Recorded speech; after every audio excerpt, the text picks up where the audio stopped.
Voici une situation particulière qui permet de comprendre le fonctionnement de la blockchain. Dans ce réseau peer-to-peer, il y a deux sous-réseaux, le sous-réseau rouge et celui en vert.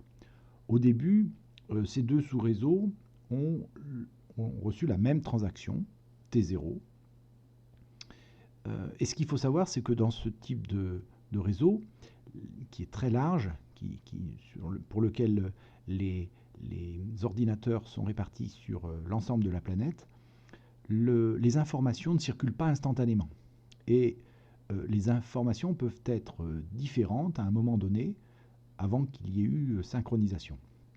Donc, il y a des transactions qui vont arriver vers les nœuds rouges, qui sont minés, qui sont ajoutés aux transactions précédentes. Et puis il y a aussi des transactions qui vont arriver vers les nœuds qui sont en vert, le sous-réseau en vert, et qui elles aussi vont être minées et qui s'ajoutent à la transaction T0. Ce ne sont pas les mêmes transactions. Alors là, on est dans un cas un petit peu particulier. Il y a un problème de ce qu'on appelle de double dépense, c'est-à-dire que le A ne possède que 20 bitcoins, et donc A peut donner 10 bitcoins, c'est ce qui est proposé dans la transaction T1 du sous-réseau rouge. C'est une transaction valide, et donc A peut aussi donner 20 bitcoins, c'est une des transactions qui est proposée dans le sous-réseau vert, c'est aussi une transaction valide, mais A ne peut pas faire les deux en même temps. Donc chacune des deux transactions est valide, mais sans considérer l'autre.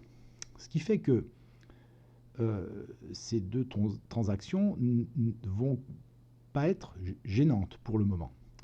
Et d'autres transactions vont arriver sur le réseau rouge et sur le sous-réseau vert, qui seront peut-être différentes. Puis à un moment, on va s'apercevoir que sur un des réseaux, il y a plus de transactions que sur l'autre. Ici, c'est le cas du réseau vert. Il y a plus de transactions qui ont été faites, qui sont arrivées sur les ordinateurs du réseau vert. Eh bien, à ce moment-là, il va y avoir une synchronisation. Et donc, le réseau, pour se synchroniser, va considérer la chaîne la plus longue. Et c'est elle qui va être retenue et qui va être envoyée à tous les sous-réseaux, alors tous les nœuds du réseau. Donc ici, c'est celle qui correspond à la chaîne en vert, ce qui veut dire que une fois que la synchronisation est faite, eh bien, une des chaînes a été éliminée et toutes les transactions qui étaient dans cette chaîne sont éliminées.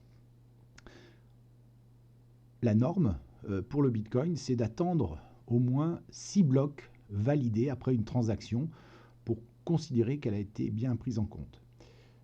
Chaque bloc demande à peu près 10 minutes de minage, ce qui fait qu'il faut attendre à peu près 1 heure pour être certain que la transaction a été bien validée. En gros, si je vends un bien en Bitcoin et que je vois la transaction, il est préférable d'envoyer mon bien au bout d'1 heure, parce qu'il se peut très bien que ma transaction soit invalidée au final.